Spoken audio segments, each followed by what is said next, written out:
do the invocation, please? LB. Being you do the pledge? Yes. Right. Okay. I'd like to call this Caddo Parish Commission work session meeting to order. Roll call, please, Mr. Clerk. Dominic. Present. Johnson. Present. Pearson. Present. Lynn. Present. Ms. Bowman. Here. Ms. Baker. Here. Ms. Lynch. Mr. Escobar. Here. Mr. Thibodeau. Here. Fox. Here. Smith. Here. Mr. Epperson. Here. Have a quorum, Mr. President. Thank you. I'd like to ask Mr. Lyndon Baines Johnson to lead us in the invocation, and Mr. Matthew Lynn in the pledge, please. Bow our heads. Dear Heavenly Father, we thank you for your grace. We thank you for your mercy. Thank you for the men and women that have dedicated their lives so that we will have what we call freedom. We ask that you would touch our hearts and our minds, that we will make the right decisions as we go through this meeting. In Jesus' name we pray. Amen. Yes, amen. Everyone please face the flag and say the Pledge of Allegiance along with me. I pledge allegiance to the flag of the United States of America and to the republic for which it stands, one nation, under God, indivisible, with liberty and justice for all. Are there any agenda additions? If there are any citizens in the audience that would like to address the commission, please go to the foyer and fill out a card and get it to the clerk, and you will be recognized. And please limit your comments to 3 minutes. Don't have any cards, Mr. Clerk, anyone? Okay. We have visitors today. Yes, sir. We have Mr. Gary Hanson, Director of the Red River Watershed Commission. So if you come forward, state your name and address for the record, and you may proceed. I'm Gary Hanson. I live at 201 Pennsylvania. I'm Director of the Red River Watershed Management Institute. And I'm here today to give you an annual update on projects that we're doing at the Institute and also joint projects with Caddo Parish.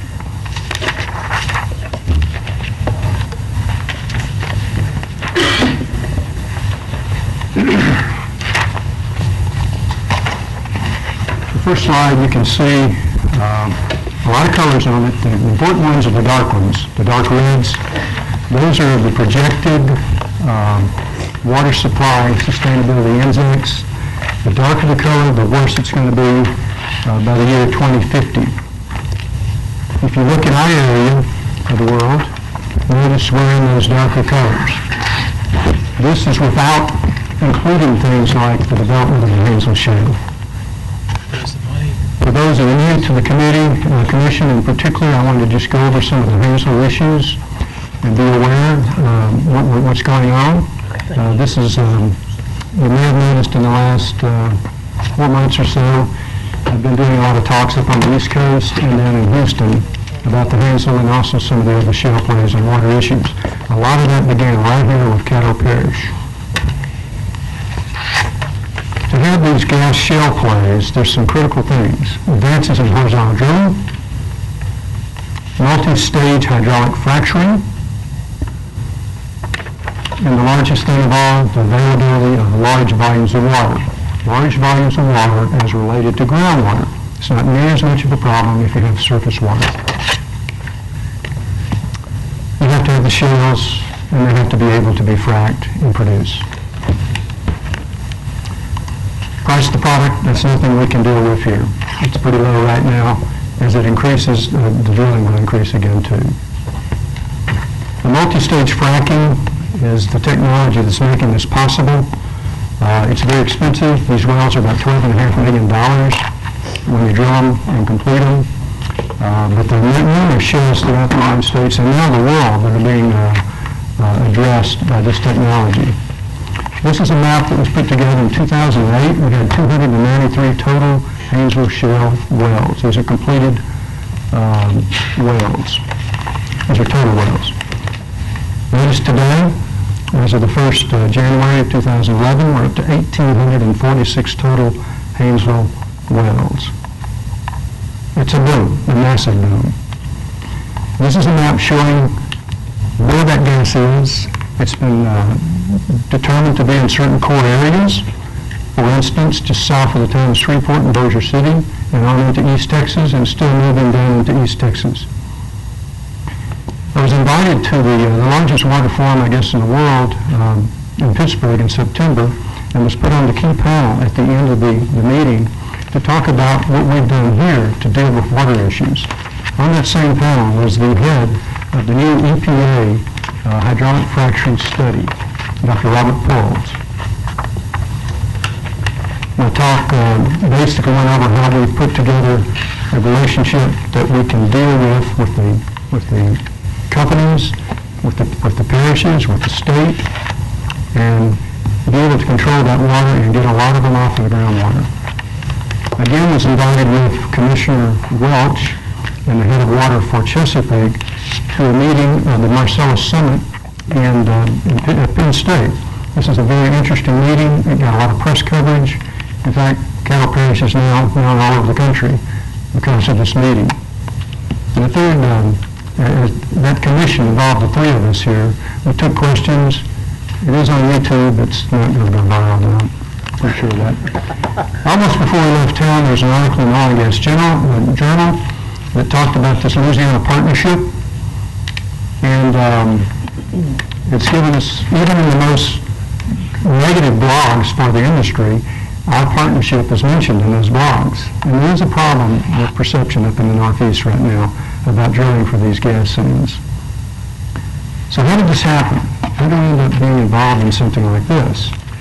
Started back, we've seen this before. I think every year that I come, I show you this, our model of our community, with our education out at the park, the River Education Research Park, our research with our students at the university, and then with the local governments. Recreation is a critical part of that. But what's made this really, I think, that works, and they understand this now, is the ability to adapt and adapt quickly. We have a small university. We have a relatively small population to work with. We're able to move and adapt, and even the state governments that are typically very rigid have become a lot more flexible, particularly DNR, Department of Natural Resources. So the answer to why we ended up there is there's going to be a bunch of slides here I'm going to finish with, but quite honestly, it's the river itself, the Red River, our park on it. It's Shreveport, the city, it's university, and in particular, it's Caddo Parish. We have a 20-year agreement with the city of Shreveport that includes a significant amount of parish property also at the park adjacent to the campus. We call it the River Education and Research Park. Our students work out there. One of the things we do is they have to work if they're going to be involved in working out in the field. So you have to get dirty, and most of them don't get any type of compensation to work with us out there. Here's our first monitoring well. It was at Walter B. Jacobs Park, which is our longest running well. Here's the first 5 wells we did. Here's our 5 new wells we finished before the end of 2010. We're in the process of instrumenting those wells. We have bollards up around to protect them, and now the parish is putting fences around those wells. I'm going to show you some of the data. It's phase 1, phase 2. This slide is an older slide, but this is the key slide that I showed the companies early on that we were seeing a rapid drop in groundwater level. And that was probably the key thing that got them thinking about, we're going to have to get off the groundwater here in northwest Louisiana. Here's the same well, this is the latest update. It hasn't changed very much, but it's gone more to a cycle, and I'm going to cycle through these slides pretty quickly. This is just the level. You'll notice it's got a very distinct curve. In the winter, in the summer particularly, you end up with low water levels. You have high water levels in the spring and fall, showing that our aquifer here is highly influenced by the surface water. It's a surface recharge aquifer. That's at Keyfield Compactor site. This is the Mayo Road site. You'll notice there's a downward trend in the last year or so. We've had a tremendous drought we've been going through. Is it just the drought, or is it water that's being drawn out still for fracking? We don't know exactly, but here's Hammond's Park. Again, very low, and then the year before last, in the fall, we had a true monsoon rain event. And we're in a drought at this point in time. Doesn't seem like it today. Our background well has been Walter B. Jacobs. Notice it hasn't dropped as far as the other wells. So probably that activity has had something to do with it, but you still have to put into it development as people move into the areas and drill wells. We have a 1,000-well monitoring program with the state of Louisiana, with the Louisiana Geological Survey, which you, as a parish, are 1/3 in it, or actually a little bit more than a third, less than a third, with two other parishes and one oil and gas company now. Exco. Here we are sampling from the state level. We've got 250 wells sampled out of 1,000. And I can tell you now that the results are that there are no major changes geochemically in those wells. And that includes some data that goes back about 3 years with the LSU, Louisiana Geological Survey. We're going to get up to 1,000, we believe. And let's go continue on the answers here. A triangle is a pretty strong structure. Before, we talked about community, university, and if we move that into the parish, into state agencies, into the federal agencies, we initially started right here at Caddo Parish, the first water group. Willie Wilson was very much involved in helping that get going. Former parish commissioner was also involved, a concerned citizen. I worked with him and formed a parish-wide committee. Within a year, we had changed that and brought in other parishes. And then, this is what it looks like.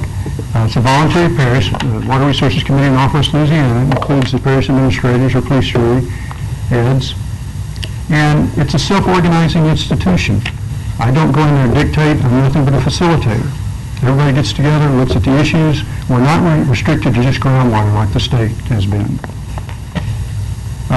The industry has had to have a reason, had to have somewhere to go if they're going to get off the groundwater. The Red River is the optimum place.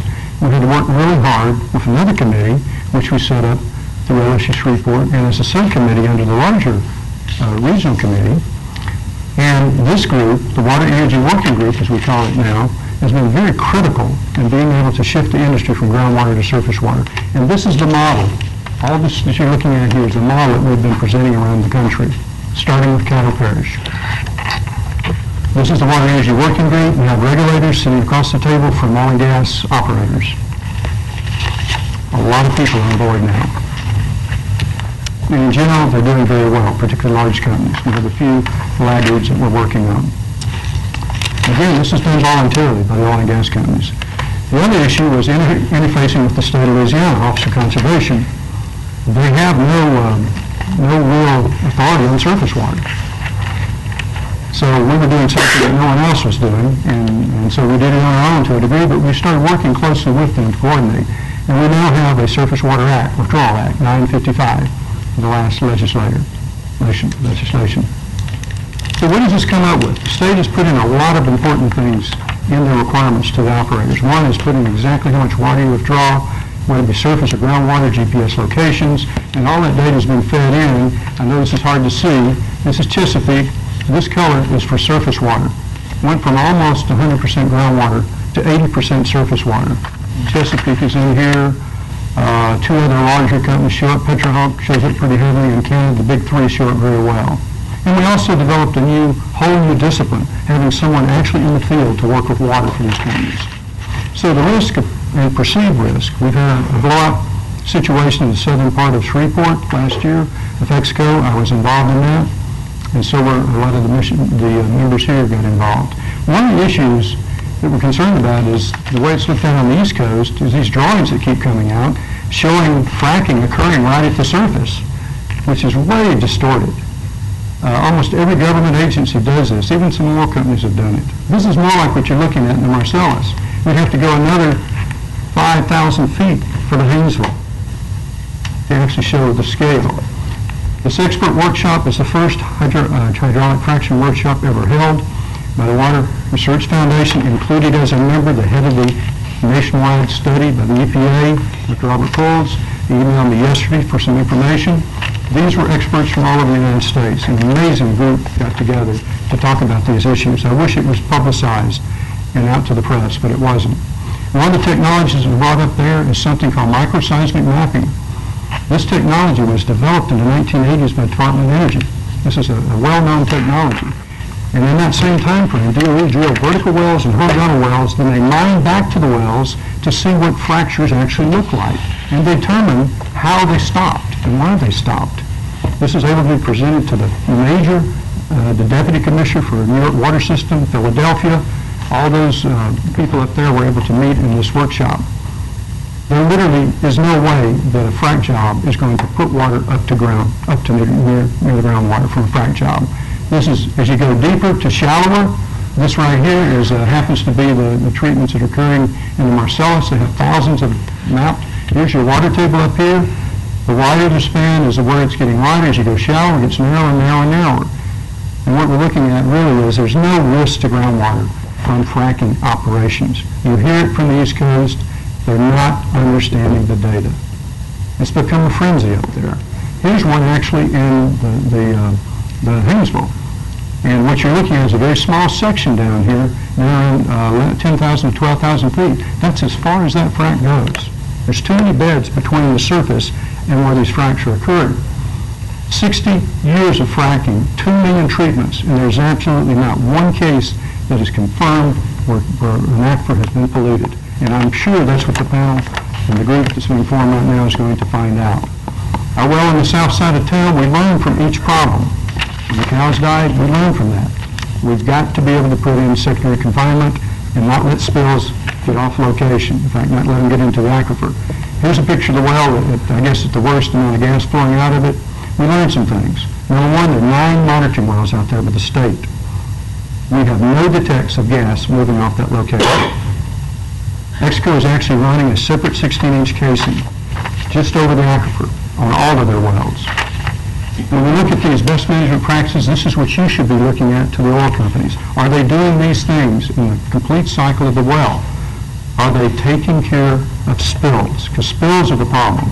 This is an Exco in Caddo well. A ditch is all the way around the location with in this case, a berm. They have a sump pump. If anything leaks, they pump it off at that point. Here, the secondary confinement. Also, they're using secondary confinement like this. Petrohawk has gone different. They completely sealed their whole location. We call it the magic carpet. One of the things that's helped us help us understand this is education. The press has done a great job. We've interacted with a lot of national reporters. This one came out in the New York Times.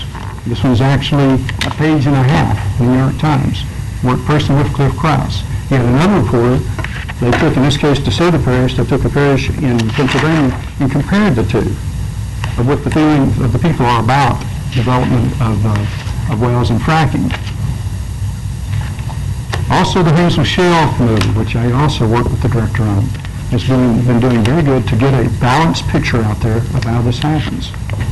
Logan has a great web page to go to if you want to learn about oil and gas.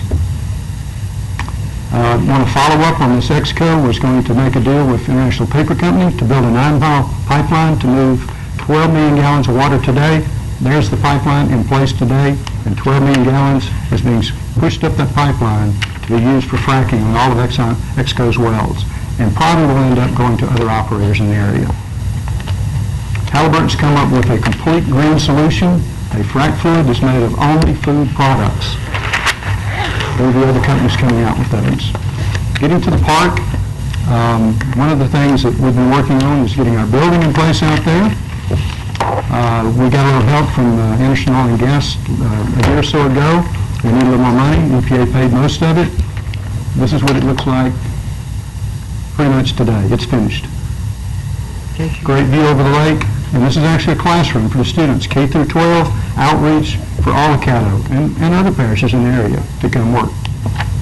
We're continuing to work off our floating dock system, and outreach is a big, big part of that. One other thing I just wanted to mention in closing, we have a problem that's not going to get better. That's a giant Slovenia infestation. This just happens to be Vistano. We've seen the same thing, obviously, in Caddo Lake and Cross Lake. This is what it looks like today. This is what the method that's being used today is draining the lake. It's not much of a resource if you have to drain it every other year. We've got to find better ways to deal with this problem. And we've had 3 faculty members working for 4 years with the Caddo Parish people also and trying to find a way to solve this. We haven't reached it. But I can say today, this is the state webpage. It includes Lake Vistano. They have a task force of 3 other parishes. We need to include larger areas, pull them together like we did with the Water Energy Working Group. There is some technology coming down the road, I can't talk about it today, that I think will truly help this particular problem in the near future. And in passing, I show this at all my presentations, just like our Water Energy Working Group. It's really important that we pull people together that don't agree, put them around the table, and start solving these problems like we've been able to do here in Northwest Louisiana. Someone a lot smarter than me came up with it a long time ago. And Benjamin Franklin is the guy that's got it. You got to get involved if you're going to solve these type of problems. I appreciate the time you've given me today. Keep supporting what we're doing. Our Martin Oil project. There's another project we're working with Matthew Lynn. We don't really have anything to show at this point. It's a flood type project. We're continuing to develop that and work with Matthew on that. Thank you very much. One moment, Mr. Anderson. Are there any questions? Mr. Dominique, anyone else? Can we get it on a CD or this presentation? Is there any way we can? There's some stuff that you went through pretty fast. I understand. I understand. I was like, I wanted to read it a little bit. Right.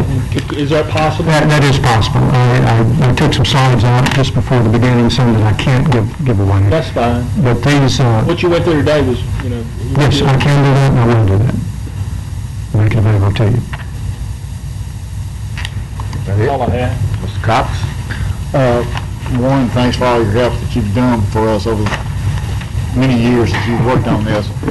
Getting to the giant Sylvania plant, there was a guy that they had a documentary on that had a machine that he made, and it basically put a tube in the water, brought the Sylvania up the tube, and mulched it up into a fine grade water concept. Whatever happened to that? I don't think they moved any further on that, but what I'm talking about involves something much larger in scale, yes, but will also include something very similar to that too. Okay. You've got so much mass out there in the middle of those lakes after a while that you're going to have to get that stuff out of there using brute force, in my opinion. We've tried everything. The state's tried everything. And we can't keep having lakes totally, they're useless. This one caught on fire this one of the summer. Fighting a fire in the middle of a lake. It's a lot of biomass. And it was on fire for about 3 weeks. Sylvania call? Yeah. Yep. That's how much is growing out there. When you kill it and drain it, you still got that mass to deal with. So I think there's a way coming, and it'll be shortly we can talk about this to maybe really make some headway on it. And you said that Caddo has been placed up on a pedestal more or less as far as what we've done with the Haynesville Shale. The same slides I'm showing you here, I've shown in Baltimore, Pennsylvania, Pittsburgh, Houston, Penn State University, of course Baton Rouge and other areas. That's right. Caddo Parish is always in there because that's the key to this. The whole plan is starting at that small triangle and continue to build until we have the ability to start changing the way people normally do things. And this is my last one, drilling is down. But over the next, they said that this gas line that we have can last for 20, 30 years. That's right. Over the period of time that you see that you're working on this, is there a time chart that we should really be accountable to? This is a very, very good question. I was invited to... I get one every now and then. I was invited to the Eagle Ford Shale at the very first symposium to talk about what we're doing here on water. Where I found out, I'd already learned a lot about the Eagle Ford anyway, but they were talking 90 rigs will be moving from Haynesville down to there. They've got liquids. We don't have liquids here. Liquids really increase the value of the product right now.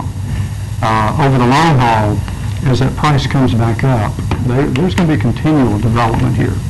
It's just once they drill out their 640s, they're going to move to the other opportunities for a while. So there's going to be a fall off. There's no doubt about that. But then there'll be a constant level of drilling until prices start to go up, because they will, as we use more and more of this natural gas. Oil, we're at the plateau. We have hit peak oil. It's starting on the way down, worldwide. Source after source is finally agreeing with that.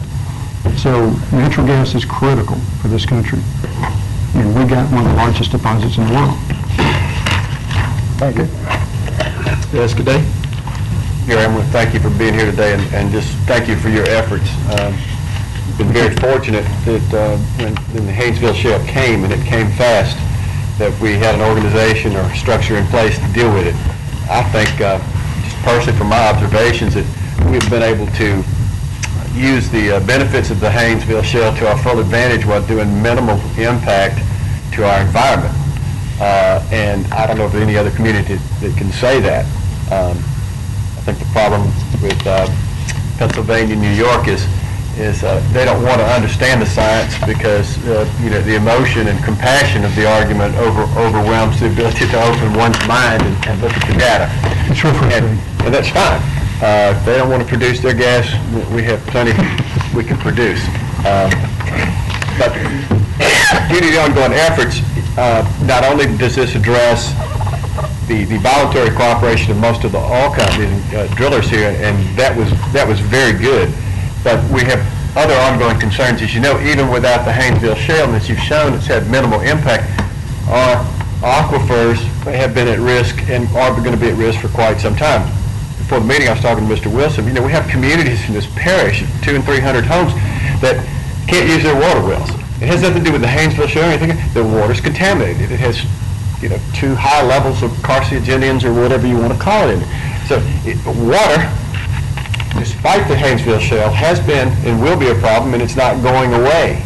And so it's a good thing that we're on top of this, especially as it's going to relate to development I-49 North, as you probably are well aware. It could be finished tomorrow, and we're not going to do a whole lot up there because we can't furnish the water for anything to sustain itself up there. Right. So I do want to appreciate your efforts, and I believe as long as I'm here, I know I will help you and advocate that the parish assist you in any way possible, because this is vital, and I hope that in time you'll get due credit for your efforts in this, because it's truly a necessary thing.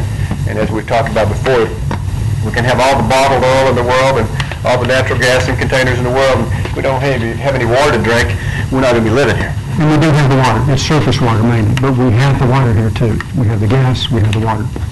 Appreciate you. Thank you. Being no one else, Mr. Anson, we thank you very much for coming today. Thank you.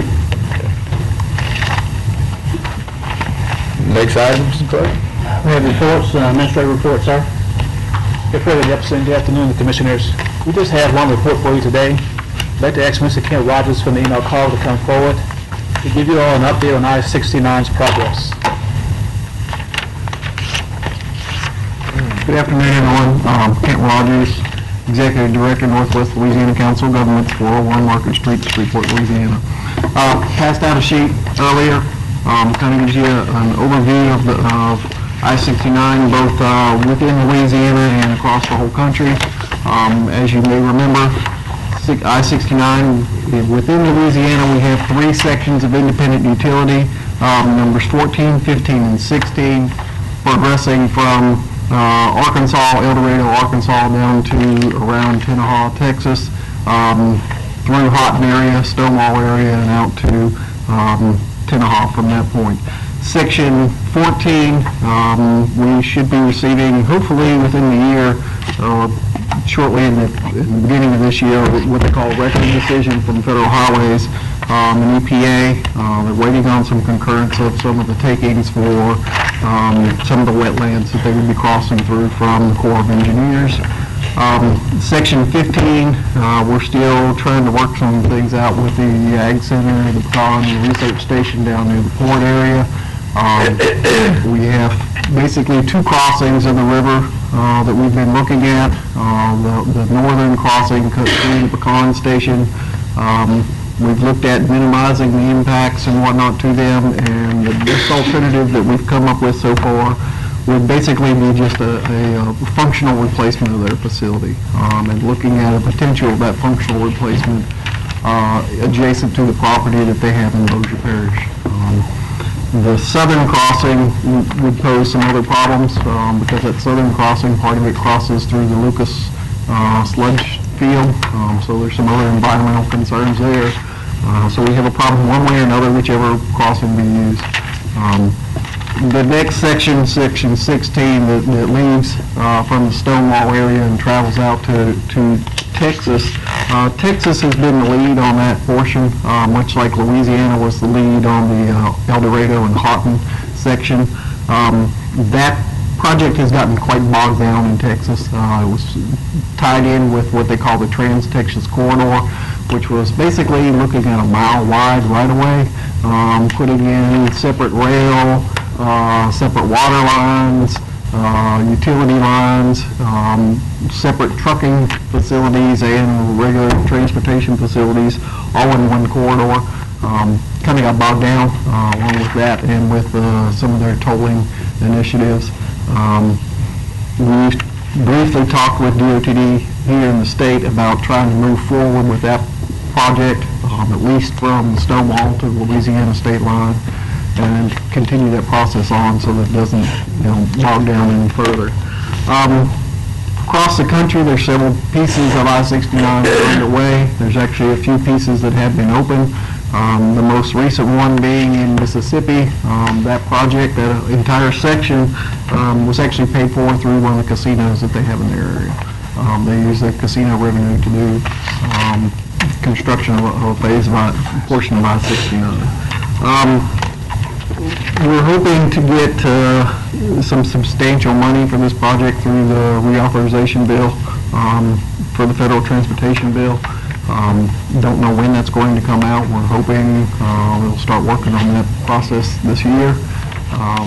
They haven't even really started talking yet, so we have no earthly idea what's going to come out of there.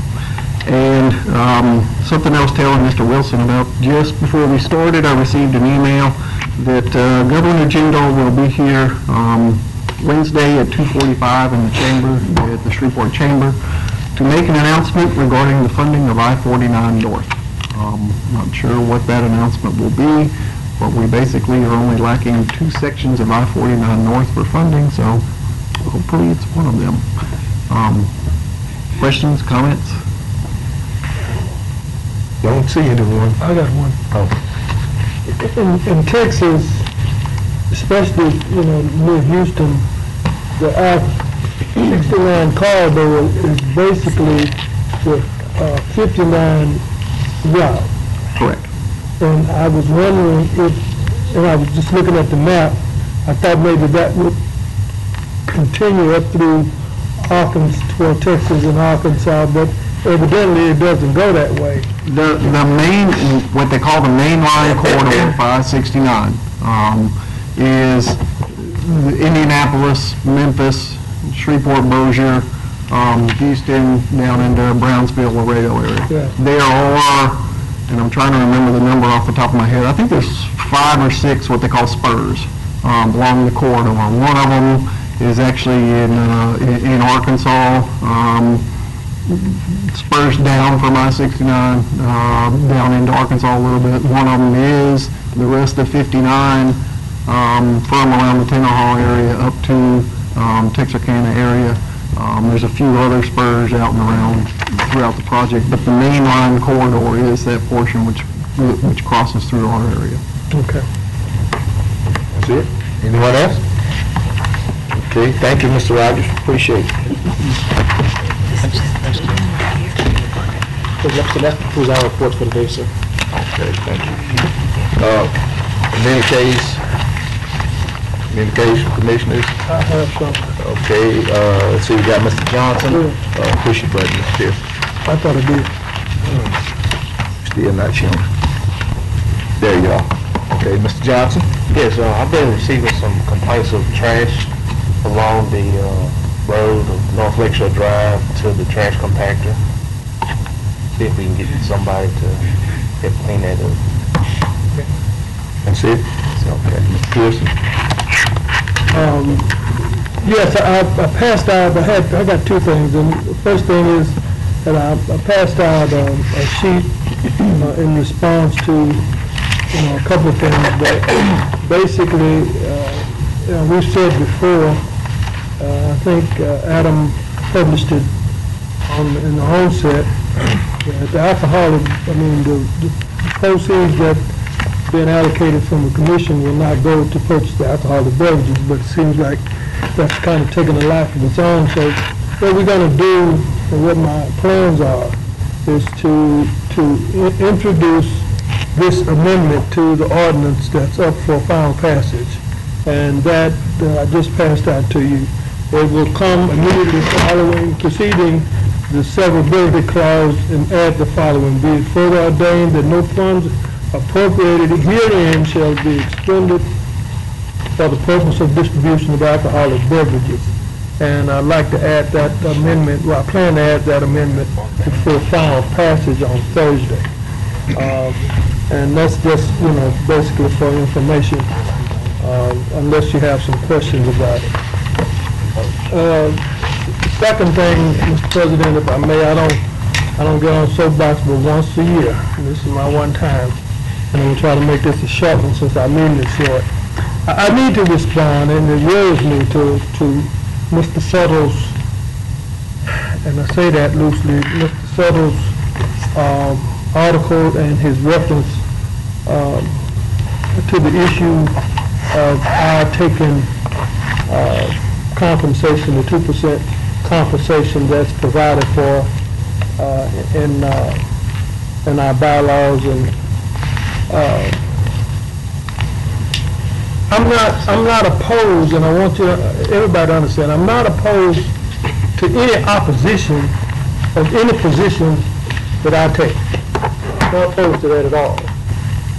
What I am opposed to, and what I want us to understand as a group, is that we should not allow any divisive attempt to come in and get amongst us in any way.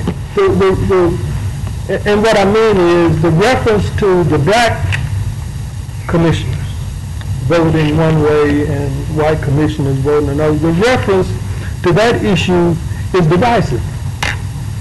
And I think Joyce and I and who Rose came on years ago, just after we had gone through, and John was here and certainly Ken was here, a period that nobody wants to revisit. None of us, and we have done, I think, a good job of making sure that we don't have to revisit that period. And I need to say, the freedom to me is to be able to think and vote my conscience without worrying about whether it's a black vote or a white vote or vote. It's just my conscience. And I think freedom to everyone ought to mean the same thing. And I'd like to say, it really bothers me for any attempt to divide us to be inferred whether or not it's directly stated or not. To the issue itself, we have, every 4 years we have a citizens committee for, not bylaws, but the Charter Review Committee, and to come up and present to us what they found. When this was originally put in the charter, I'm positive that some white Republican, if we want to just do that, had to vote to get it in there. So why now should we be talking race in regards to someone having a feeling that we don't want to support not accepting a 2%, and I don't call it a raise, I call it a compensation, but I mean, that's just, terminology. And God knows, I respect everybody's right not to agree with anything I say. I mean, I respect your right, because I'm not going to fall out with you because you do. I think we have come too far as a commission. And I just want to say that, I went after this job because I wanted to serve. I had no idea if there was any compensation or how much it was. Didn't know until somebody told me in the midst of my campaign, said, well, you ought not be running because you don't need the money. I said, what money? I didn't know what we were talking about. But I thought about something that I read from some excerpts of Martin King, and I guess that's what, you know, and it went paraphrasing it like, you don't have to know Einstein's theory of relativity to be a servant. You know, you don't have to either be able to make your subject and verb agree to be a servant. You know, I think we all are here because we have something inside of us that wants us to give back to the community that we care so much about. And I just, with all that's inside me, I hate to see someone or somebody or anybody try to come and infiltrate us and make it divisive from the community standpoint. We've come too far, folks, and I don't want to see us go back. I know this is my last year, I ought to be quiet, don't say it. But that's not like me. So I just wanted to say that because it was on my heart, it was bothering me. Thank you very much, Mr. President. Mr. Smith? No comment to that. I think we're going to have a natural resource committee on Thursday, so hope all of you got the notice. I think Mr. Grubb sent that out. Thank you, sir. I don't think Mr. Grubb did send out a notice, but we'll address that at the proper time. Then we'll have it at 2:30 if that's okay. That's it for you, sir? Yes, sir. Mr. Williams? I wanted to touch base on the State Police Jurors Association meeting in that if anybody on the commission or anybody in the audience knows of somebody that would be interested in helping us sponsor, I know that we sent out approximately 100 solicitations to businesses that either do business with the parish or are associated with Caddo Parish in recruiting funding. It is easily possible that there will be enough private donations to where Caddo Parish will not need to fund any of this. At the $30,000 that we've allocated towards funding for the State Police Jurors Association is simply a guarantee should we not be able to meet the commitment that we have made, the honorable commitment that we've made for the State Police Jurors Association meeting, which if in no other light alone would be easily construed as publicity for Caddo Parish and Northwest Louisiana as a whole for marketing for business as well as tourism. I know that Erica Bryant and Todd Hopkins are both working towards compiling the list, and I know that Commissioner Pearson, President of the State Police Juror Association, and myself have signed off on several pleas asking for money. Thank you. Mr. Baker? Thank you. I just want to briefly tag along on what my friend Commissioner Pearson here said. I'm aware of the article that was written by John Settle. I think it was put in the Inquisitor. Of course, he sends us all a copy of it, so it's, you know, it's kind of like a dog showing you his bone, and he wants you to see it before you can go bury it. So, you know, I read it and buried it right in file 13. You know, I think it's interesting that in the past, I think we've moved so far to where race is not a factor and an issue on this board, and there are those in the community who can't stand that fact, so they dig and stretch and cajole and will find anything to make it a factor and make some controversy. So no one from this board did anything. No one on this body wrote the letter. So as bad as that seems, when people have to stretch things that far and start digging or manufacturing news because there's nothing worthy of writing, and I think it's a tribute to us. I think we've come a long way. Remember, they come to you looking like sheep on the outside, but are really wild wolves on the inside. And I think we've come a long way, and I appreciate your comments. Thank you. Mr. Cox? I'm just going to, and before John made his comments, I was basically going to say the same thing. 8 years when I got here, along with Stephanie, and we came into a time period where not much was getting done here at Caddo Parish, and especially on the commission. We've come a long ways in 8 years.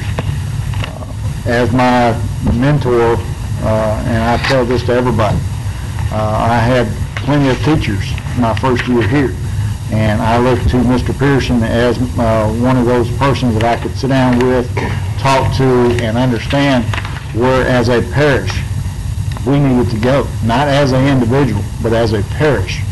And if anybody would like to see my bills that we accrued during the month, cell phone, gas, time away from our families, time away from our jobs, this isn't a money value, it's a service value. And I can only speak for myself, but we take pride in what we do. And over the last 8 years, I can truly say that Caddo Parish is, if not the best parish in the state of Louisiana, because of what we've done here. We're pretty high up there. And I appreciate, Mr. Pearson, your efforts over the last 12 years that you've been here. Wish that you could be here some more, but it's time that people stop looking at Democrat and Republican, black, white, and it's time to get everybody on the same page and move this thing forward. So, thank you for your time, Mr. President. Anyone else? Mr. Wilson? Yes, sir. President Epson, I forgot to tell you that we did receive quite a few inquiries this past few days with respect to the State Police Jury Convention. In fact, I think Chesapeake Energy called so they would like to sponsor the host night. So we're going to meet with them and work out those details. And I talked to John Hubbard yesterday from SWEPCO, asking us how much money we need. And I've gotten some call from Mr. Dan Ashley Surveying Company, wanting to know how much money we need. So the momentum is picking up. And as Mr. Pearson said about a week or two ago, the money will probably not be used, all of it, but we need to guarantee that we'll be able to meet our commitment. But I think our friends, as those who we work with, are pleased with the work we do here at the Parish Commission and will gladly help fund some of these events for us. Thank you. Anyone else? Okay, if not, if you notice on the agenda, I have a new item. I have President's report. I plan on informing you as to the things that I'm doing as the representative of the body as far as ribbon cuttings and things of that nature. So I want to keep you apprised. Also, I'd like to have all of my colleagues and administrative staff realize that I'm available at basically any time. I think I've sent out, I got 3 emails, 2 home phones, fax machines, cell phone. So please, let's communicate. That's the cog in the wheel that puts us all together and makes us work smoothly when we can communicate. If we can't call each other and ask a question or ask for a comment or ask for advice, we're in the wrong place. We have come a long way. We can see the situation relative to the letter that was sent, but we are smart enough to not take that bait. It was hard when I read it, and you all know me. You get a little older and you get wiser, and I think that speaks well for us. When I go to functions and I can state that Caddo Parish is in good fiscal condition, we have 12 elected commissioners. We don't agree all the time, but we aren't disagreeable. And that speaks for itself. We are all ambassadors. In this day and age when opportunities are far and few, it's the way you look, the way you present yourself. That's where we're going to get the attention. As the old saying, the wheel that squeaks the loudest gets the oil. But we want to squeak in a good manner. And I think that speaks well for us. What I've been doing thus far this week, today we had the Louisiana Workforce Commission state conference that was held at the Independence Stadium Skybox.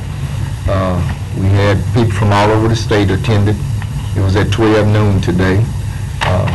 And I spoke in behalf of the commission and a number of our persons that we've met by being members of the Police Jury Association and traveling throughout the state.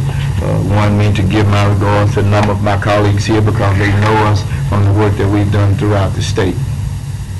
Upon yesterday, I attended the activation ceremony of the Cooper Road Post 450, American Legion Post. It's going to be reactivated, very well attended, and I attended in behalf of the commission, wishing them well in their endeavors. On the 28th of this month, I'll attend the Wounded Warriors dedicated ceremony at the Juvenile Court, and I hope that you all will attend too, at 10:30 a.m. at the Juvenile Court building. Also, I'll finally be able to attend an employee pen ceremony. I think it's going to be held at 2 p.m. on the 28th. So, Mr. Demache, I'll be able to attend one of those functions. Our Legislative Commission dinner, where we get with our state legislative delegates and give them our focus and our priorities, and they let us know what they are going to be doing at the upcoming legislative session, will be on February 24th at 6:30 p.m. I deliberately stretch that date out so we can clear our calendars and make sure that we'll all be able to attend, and also that the representatives will be able to attend too. Now, bear in mind that there's a special meeting that will be called with the state legislature in reference to reapportionment. So that won't interfere with that. So whatever our issues that we have on the table, whatever we think we need to articulate with them and get with them, let's get with the administrative staff and let's get with TAR, develop our plan, and we'll move forward for the 24th. A number of you, I'm sure you've been wondering about the committee assignments, and I did a little research, and heading into 16 years on being down here, I'm still timely in the committee assignments. I think last year's were put out on January the 25th, and today is the 18th. I think the year before that, the president put them out as late as February the 5th, so we are timely. It may appear as though things are not getting attention or no one is recognizing what needs to be done, but that's not the fact. It may appear that I'm not listening, but I hear you. So at this time, I will go with the committee assignments. Alcohol beverage license revocation policy, Commissioner Joyce Bowman. Oh, man, I got the You got that experience. You brought it back, and we're going to use it. You all know that this is an issue that came before us this fall, and it was shown that we needed a policy to be in place. And I would think of no one better with the experience on the council where they have alcoholic beverages, and we're going to get with the sheriff and anyone else involved, and we're going to develop a policy of alcoholic beverages revocations due to violations by vendors. Some of you may have seen the editorial on Channel 12, but again, I say, hey, you may think we don't know, but we are preparing ourselves. So on that committee, Joyce Bowman will be the chair, Doug Dominique, John Escaday, Matthew Lynn, Stephanie Lynch, Jim Smith. Capital projects. Once again, Joyce Bowman chair. Experience, Lindora Baker, Doug Dominique, John Escaday, Matthew Lynn.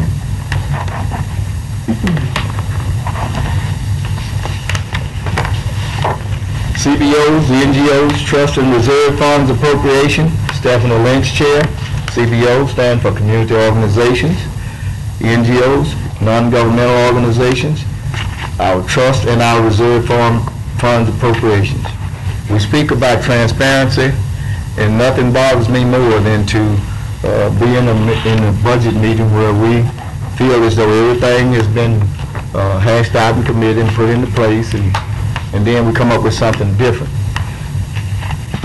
I would not like for the citizens to think that we have a certain segment on this body that another segment has to do something different because they don't think that the rest of them will go along with it.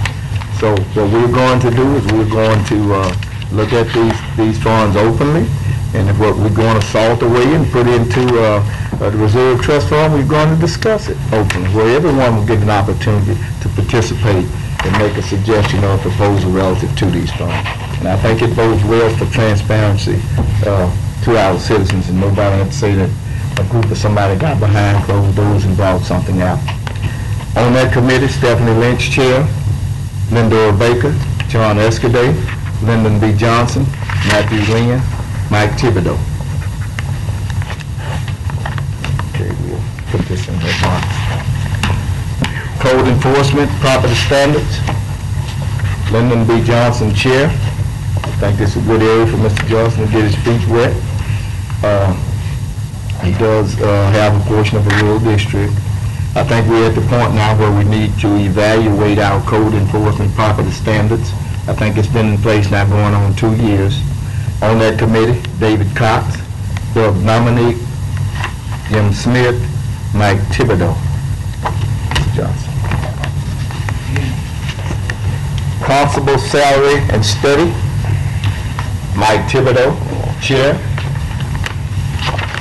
During the past years that I've been here, we've often, at some points in time, had constables to come to us and state about their compensation.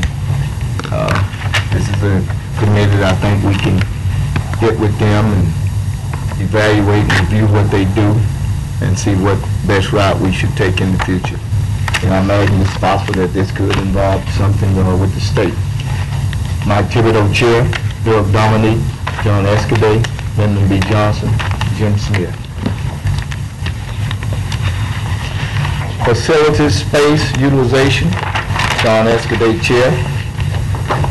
We have some issues that's left on the table. We got the Sables building donation.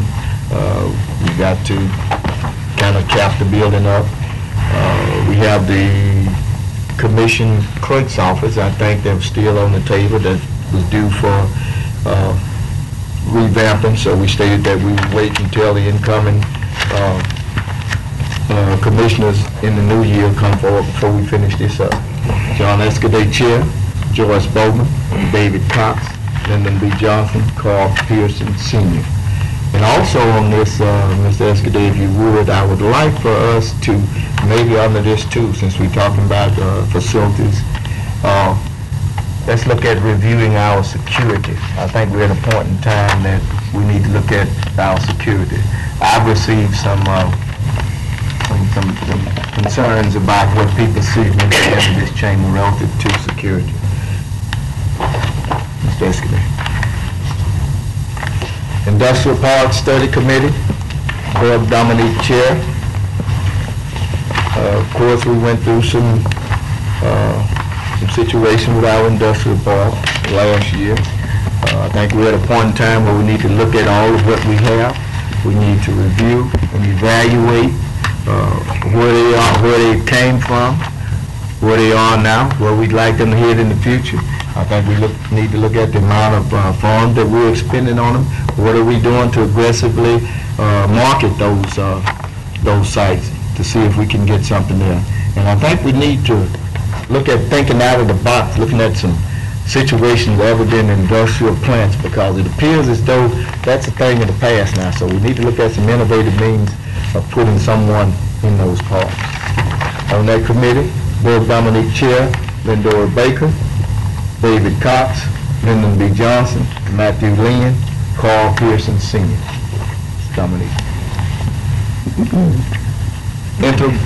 Intergovernmental and professional organizations,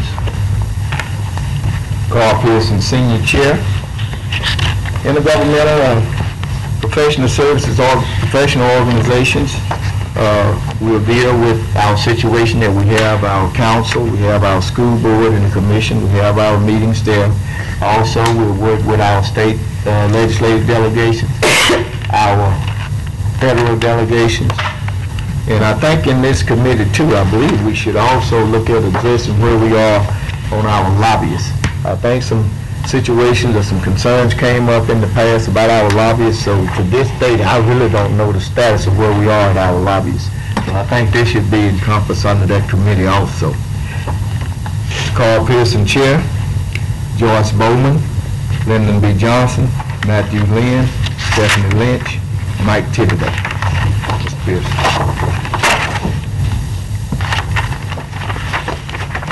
Juvenile Justice and Related Services, Matthew Lynn, Chair.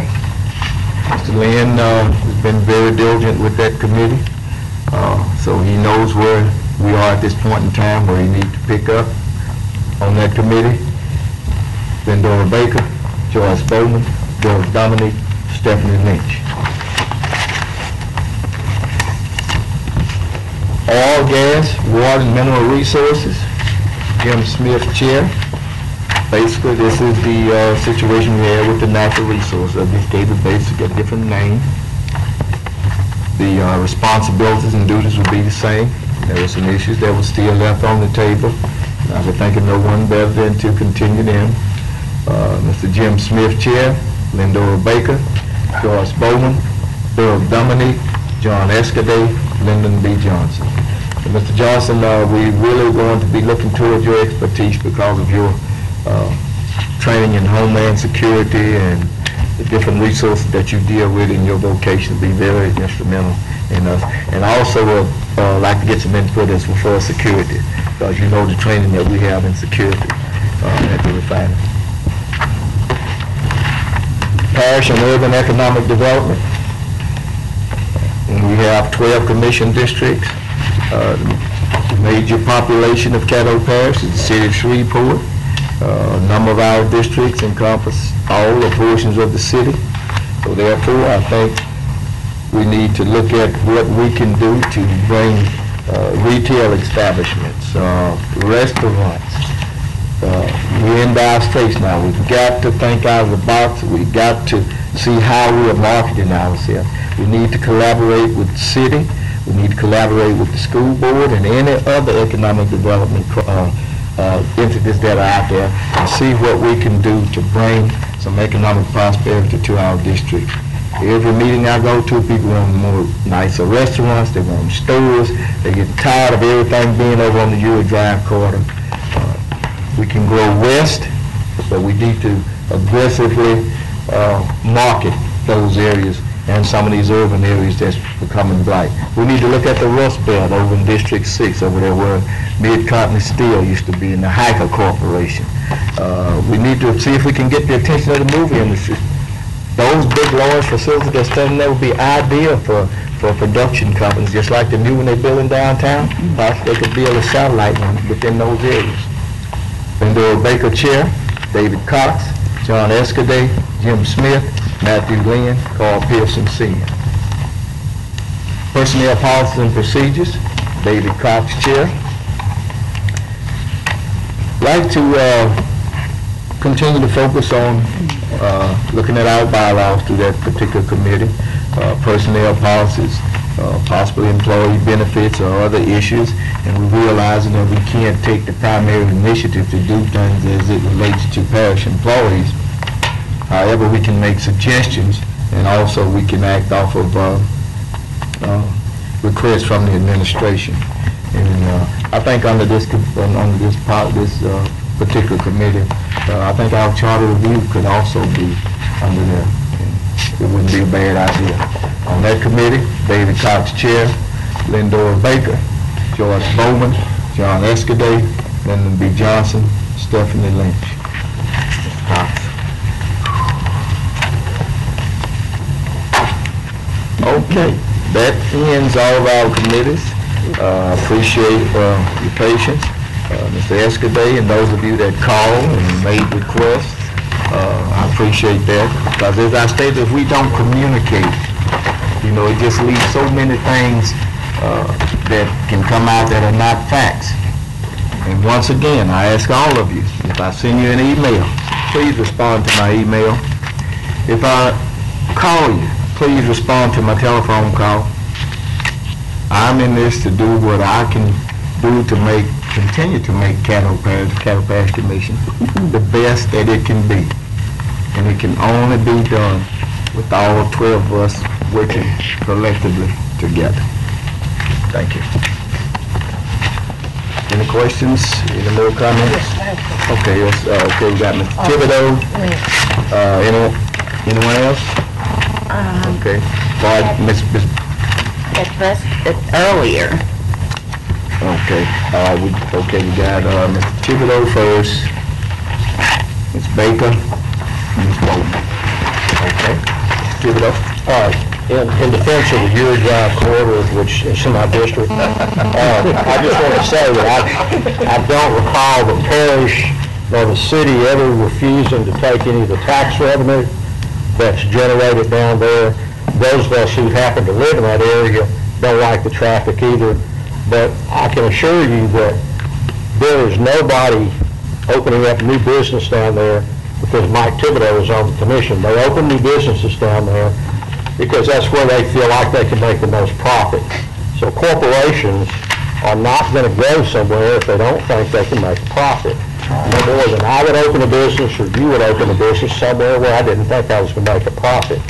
Now, I do agree that certainly the parish and the city should do everything possible to make it as easy as possible for businesses to open anywhere in the parish. Because the more people the more new businesses, the more employment, the more opportunities there are, that helps everybody. But I've heard a lot of people be critical of District 9 in that area down there, but nobody ever turns down the tax revenue. So, give us a break. We're just, we're not turning down business down there, but we're not standing up with signs saying, come here and don't come anywhere else. We don't make those decisions. Those decisions are made by the corporations themselves. Ms. Baker? I just had a question on you gave the date and time of the legislative dinner. Didn't say where. After the Seafood and Steakhouse, Mansfield Road. It was in the email. I know, did you get my email back? Yes. And it didn't change. No, ma'am. Was it 6 or 6:30? 6:30. That was a, February 24th, 6:30 p.m., Anthony Seafood Steakhouse, Mansfield Road. Ms. Bowman? yes, sir. I was just glad to hear you guys address the issue with Mr. Settle, because when I received it, I immediately called him. I just couldn't let it slide. And basically, kind of reminded myself of that little guy that played on, I think it was Facts of Life. You'd say, what are you talking about, Willis? Well, that's what I asked John Settle, what are you talking about here? So I'm glad that you all made the comments that you made, and my other concerns I've already addressed, so thank you. Okay. Mr. Escudé? Yeah, Mr. President, which one of these committees are going to address our procedure and utilization and adoption of the master plan? I'm glad you know I missed my note. The intergovernmental and professional organizations, that committee. Okay, thank you. I think that's fitting for that. I missed my note on that. Okay. Anyone else? Mr. Cox? As far as the Anthony's, are we gonna have a whole building, or? No, he has a separate room. Oh, I know that, I've been there. Yeah. You know, there's usually about, I don't know, what do we normally average, 60? 30 to 40. Well, we have ample time in the event that it gets crowded or there's a logistical problem, we'll deal with it. Anyone else? Let me bring up, yesterday brought to my attention, it's time to evaluate the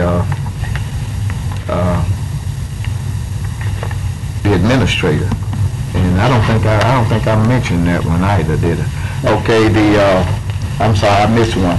Okay, Caddo Parish, Commission Clerk and Parish Administrators Evaluation Committee. Ken Epperson, Senior Chair, Lindora Baker, John Escudé, Stephanie Lynch, Carl Pearson, Senior, and Mike Thibodeau. So we will be evaluating Commission Clerk's office and the Parish Administrator. And it's my understanding it's time that that evaluation be done? Yes, sir. So what I will do is I'll develop a criteria between now and Thursday.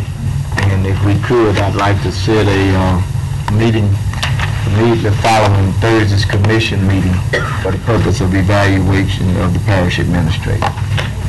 Okay? Mr. Thibodeau. Erica, isn't that something we've normally done later in the year? No, sir. But we've done that in January? We usually do it, everyone usually gets their raises in February or some theirs, but, I mean, if you delay it, whenever. Well, I was just asking, it seemed like we did it not long ago. June of the year. Do it in October. We did it in October. Well, you did it before you may have done it before the end of the year, you may be late now, but for 2000. But we did the last one in October. Yes. So I don't know if you want The last meeting, you didn't do it for October just passed. You do it October 09. Oh, 9, yeah. to do this to resolve his merit. Right, okay. Okay. So we got the message, right? Okay. Let's see, did I miss anything? Mr. President, I had a question on that issue. Will that board come back to the body itself? Of course. Okay. Anything in the committee should come back to the body. Now, if I may add, Mr. Clerk, and I mean, you've been keeping minutes of committee meetings, and that's important. I think that's just as important as keeping minutes of with the open records law. And we had always done that in the past. So, that way you have something we won't go by sitting here, I thought we did, whatever, we can reflect back on those minutes and find out exactly what we did, when, where, and how, because we have written documents relating to those items. Okay, I thank you very much. Next order, Mr. Clerk, please. Old business, we have nothing on the agenda, sir. New business? New business. Resolution number 2 of 2001, authorizing the Caddo Community Action Agency to administer the Head Start program for the Parish of Caddo for the year 2011. Moved by Mrs. Baker. Second. Seconded by Mr. Pearson. In the discussion?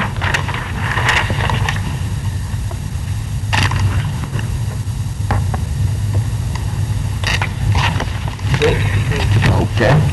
You have to wait until yes, no, or abstention comes up, okay? I know some people hear the premature. Next order, Mr. Clerk.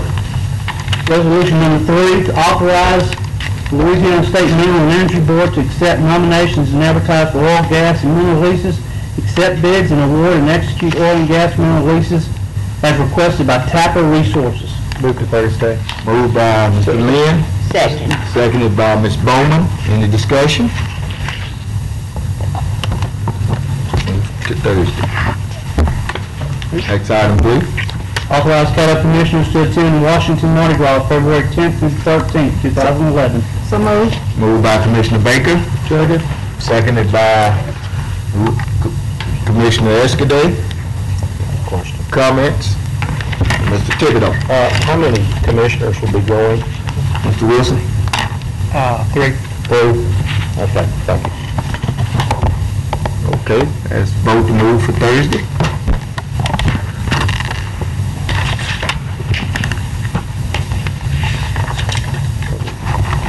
Okay, that's it. All right, consent agenda. All right, and that's it. Okay, motion adjourned. Move adjourned.